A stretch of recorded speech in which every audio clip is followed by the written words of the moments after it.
3-year contract for Jay McGrath. How pleased is to get this one on sorted? Yeah, absolutely delighted. Jay's a big player for the football club, and when he first came, obviously he came back to the football club on a trial sort of basis when he came over from Ireland. We knew probably after the first 3 or 4 days that there's serious potential in Jay. He had to wait patiently because of the form of Rudy and Anderson and Oliver at the time. But the season just gone, his performances have gone from strength to strength. He's matured. He's become a real leader in the changing room. He's a Donny boy, and he knows what it takes to play for this football club. Obviously, as with his dad playing here. So for us to get him on a 3-year contract plus an option in the club's favour, practically a 4-year deal, I think it's tremendous business for us, and it sets a real intent of what we're looking to do. How do you rate that potential that he has got? He's shown so much over this season in League Two, but obviously and a step up to come. But what potential do you think he has at this point? I've mentioned it before. He's 6'3". He can handle the ball. He can move. He's left-footed. He's aggressive. The fans would have seen his long diagonal passes and how he can put forward players in. He's got all the attributes to be whatever Jay wants to be, and we want to just help him and flourish him and put him on our team, and hopefully when he comes back fit and keep developing him. And the club have been great. Terry and Gavin, because we had a £500,000 bid for him literally only 3 or 4 weeks ago, but we've been speaking to Jay and his representatives for quite a bit, and we made a decision to speak at the end of the season. But when this offer came in, and like I say, probably 2-3 weeks ago, I'd say, from another League One club, I actually said to Terry and Gavin, and I said, look, that's 1 year at League Two level, and there's a £500,000 bid on the table for him. Jay and his agents obviously knew about it, but when I spoke to his agents and I spoke to Jay, there was one place he wanted to be, and that was here.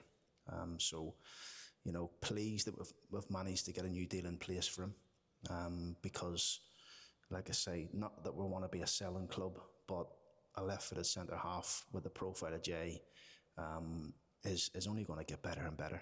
So, like I say, we want to try and create assets at the football club without, like I say, being a selling club and having to sell people. But what's important is to be sustainable as a football club is creating assets, and he's certainly one of them.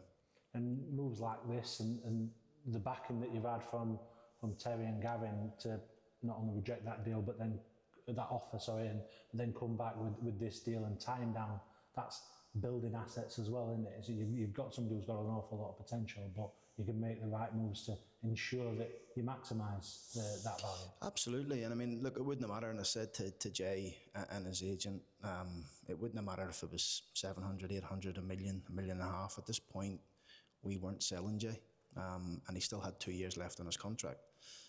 So for us to add another 2 years onto his initial deal is big for the football club, and Jay can now focus on his rehab, his getting back from fitness, and having hopefully another really good season at League One level, because it's a perfect progression for Jay.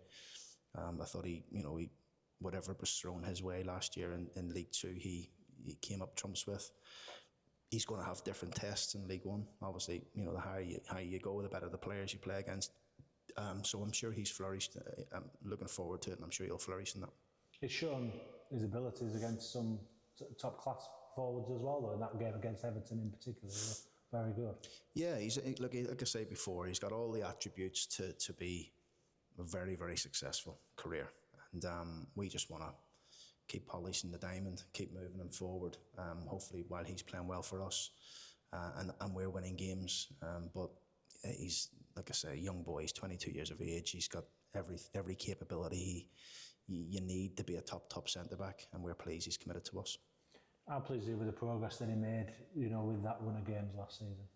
Yeah, brilliant. I mean, he had to gain weight patiently at the start of the season, but then come in and that was it.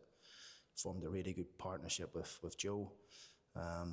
Disappointing that Jay missed obviously the back end of the season, but such as a squad we had, people came in and played and were excellent. So Jay will be wanting to get back now. I'm pleased that he's had this little operation sort of fixed. He's out running on the pitches. He'll join in with the team tomorrow in 1 or 2 little drills. He's probably still 4 weeks away maybe from fitness, but he'll naturally progress through this 3 or 4 weeks with training sessions, with fitness sessions, with the sessions he does in the gym with Dave and the fitness team. And when he gets back, he'll be a real asset for us.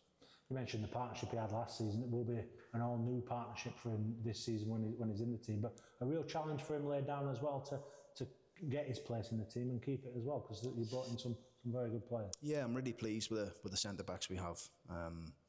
Obviously with Jay, when he comes back, with Connor, with Sean and Matty, I think we've got a really nice blend of centre-backs there, which afforded us the luxury to let Bobby out to go and play games at a good level at Harrogate.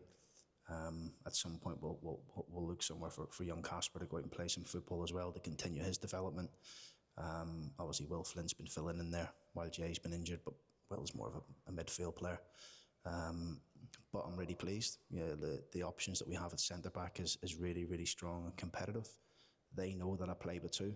They know that I'd probably have 1 on the bench. So the competition's fierce. People have to be at it in training. But what I do know is they'll all play a massive part for us next season. You touched on it in being a Doncaster lad.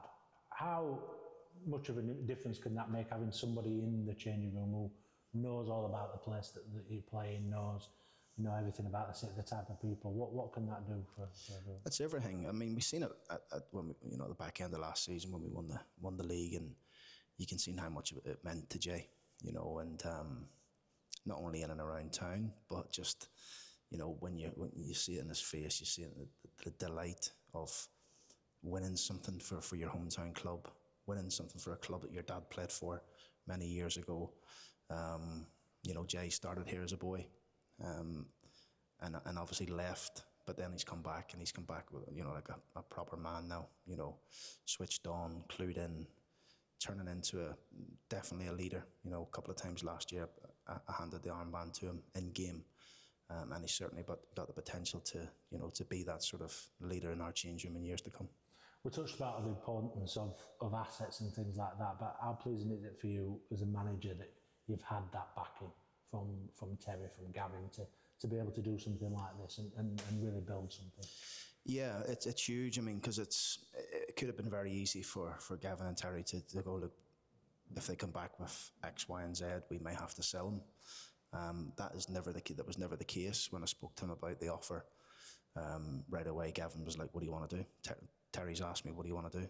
And that's great when an owner asks me what I want to do with that, because I know there's football clubs up and down the country where the manager would not have a say in that.